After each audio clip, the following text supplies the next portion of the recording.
It's a welterweight war at the apex.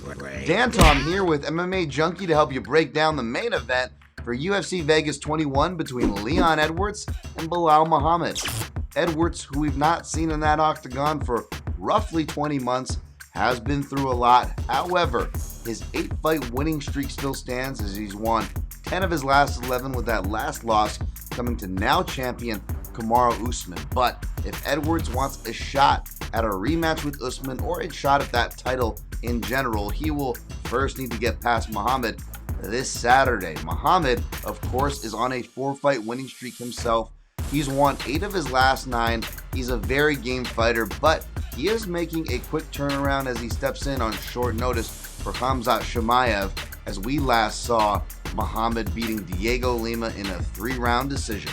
At the time of this video, the odds makers and the public are siding with Edwards in the neighborhood of -260, with the comeback on Muhammad in the neighborhood of +230 as your underdog at the time of this video. Now, I'm not surprised to see Edwards open, as he will probably close as a moderate favorite. Edwards is very deserving of the hype that he gets, although you could argue it's not been enough since we haven't seen him as of late. That being said, I do expect a strong showing from Edwards. He does tend to kind of maybe take the first round to get his feel for things.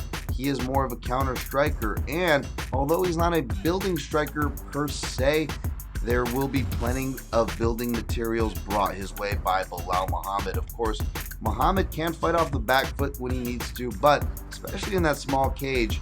And as of late, he will mix in his wrestling more and more with shifting striking more and more. We saw against Lima, he had some sweet shifts to the southpaw stance.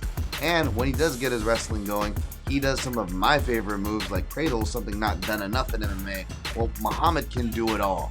However, again, he will be offering a lot of material to work with a counter striker who can also stymie. That is Edwards. We see him strike with those vaunted elbows off the break that can cut his opponents open, and his left hand in general, attacks from the left side, will be useful, as kicks, elbows off the break in the Jeff Neal fight, as we saw Muhammad, or just left punches in general, are really responsible for Muhammad's knockdowns, despite technically having a winning record of 3-2 against UFC level southpaws. So for that reason, I'll take Edwards here to perhaps find a finish in the later rounds. I'm a bit reluctant to say that with how tough Muhammad is. However, if Edwards can hurt him early, I do suspect he can get his sea legs underneath him and kind of follow through from there. He looks like he's in incredible shape coming into this one, but for more details as well as path for Belal Muhammad to upset this Saturday, check out my in-depth breakdown at MMAJunkie.com, where you can get results this weekend.